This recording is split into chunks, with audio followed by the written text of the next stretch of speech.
It doesn't matter how tall you are, how small you are, how thin you are, how fat you are, whatever, it's really accessible, open to everyone. I think it's definitely possible to become addicted to the rush of the climb, definitely, yeah. I think that's why most people do it. There's definitely something about it that keeps people coming back to climbing.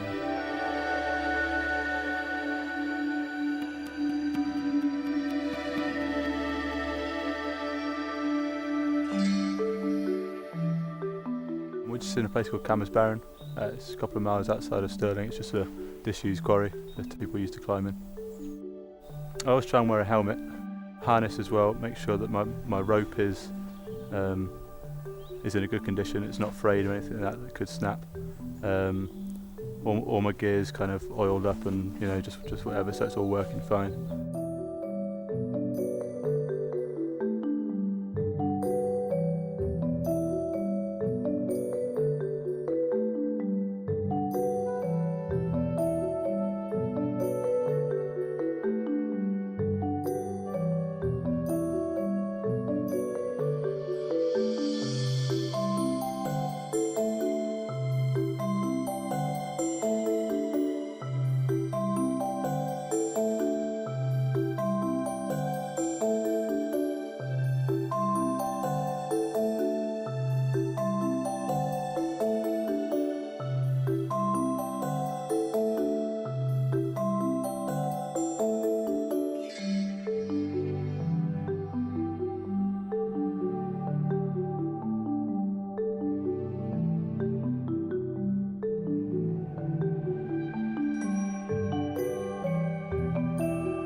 Tie the rope into the harness, and the harness can support your body weight and everything, and it's strong enough not to snap if you were to fall.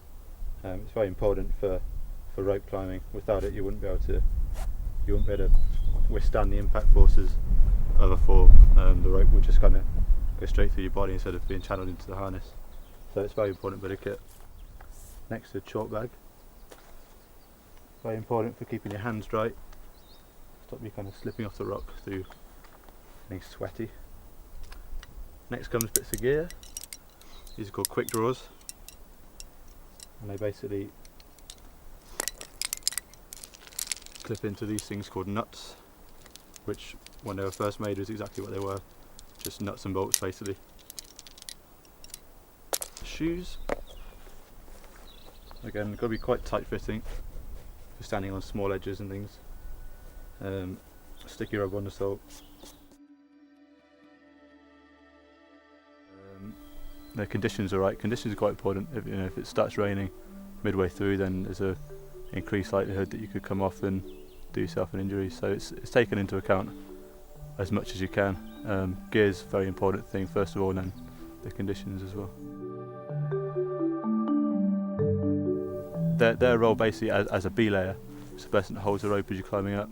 If you got to keep in constant communication with them. If you were to come off, their job's just to kind of hold your fall, arrest your fall.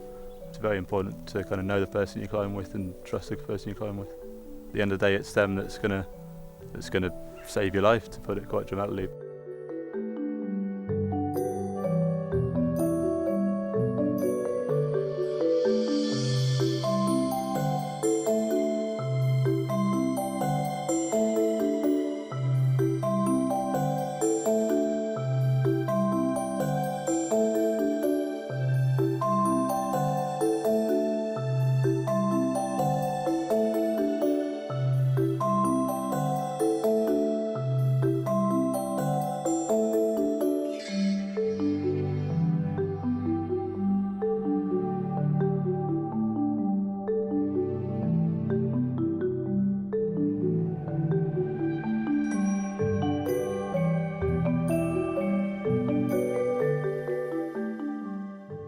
That's all about traditional climbing. It's placing gear as you go up, and that's it.